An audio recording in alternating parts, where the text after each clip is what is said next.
Inteligência é a capacidade, a potência natural de processar, entender e aplicar informações de maneira eficaz.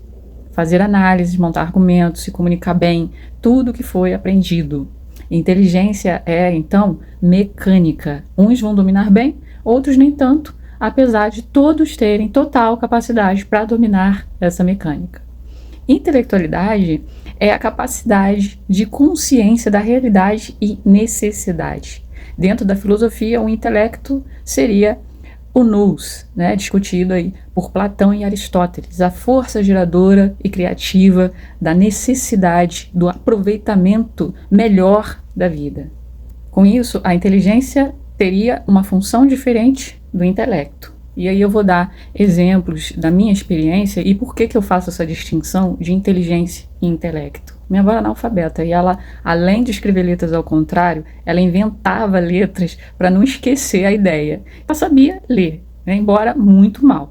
E como ela tinha essa dificuldade, me chamava para ajudar a montar a aula da escola dominical, que ela era evangélica. Então, para ela era mais fácil eu ler. E da minha leitura, ela pedia que eu auxiliasse também as suas pesquisas, olhar a concordância bíblica, buscar palavras no dicionário comum, dicionário bíblico.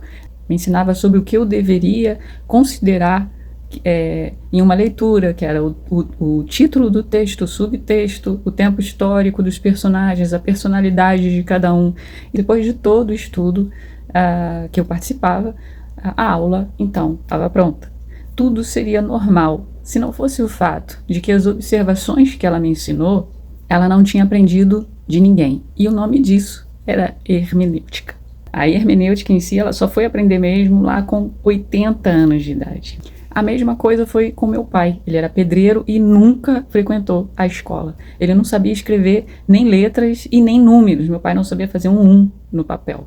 Mas ele fazia cálculos aí completos e complexos de obra, tudo de cabeça e geralmente contando nos dedos. Então ele foi mais um que não aprendeu de ninguém. E eu acredito que no tempo do analfabetismo, muitos fatos desse tipo tenham acontecido. No meio acadêmico tem Jean-Baptiste Vico, que ele fala algo parecido quando ele diz que o intelecto humano criou a linguagem para se conectar com os seus iguais, os outros homens. Então, para Vico, o intelecto ele se dá na dinâmica de querer participar ativamente e positivamente da vida e se distingue pelo querer aproximação. Então, o contrário disso, guerra, discussão, não seria fruto do intelecto. Por fim, a divisão seria o seguinte: inteligência se adquire e intelecto é aquela diferença particular, como a íris dos olhos, como as digitais dos nossos dedos. Ao meu ver, um apego excessivo em querer se fazer intelectual é um caminho contrário. Porque o intelecto, ele não se move pelo querer, e sim pela vontade. O ponto de necessidade vindo de uma paixão que não se intimida diante das assertividades dos saberes aprendidos. Com isso, o intelecto, ele não tem uma linha. Por exemplo, eu sou intelectual se eu ler muito, eu sou intelectual se eu fizer filosofia. Não, o intelecto, ele desperta em qualquer função. É aquele destaque que a pessoa consegue colocando algo novo, uma prática que carrega ali como uma identidade da pessoa. É algo que ela faz desse jeito. Então isso é um intelecto. Então, para você ter senso crítico, tem duas vias. A via inteligente, que é aquela que você faz análise de informações, de dados. Então você pode formular uma crítica e dizer se alguém está certo ou errado, se alguém está falando uma bobagem.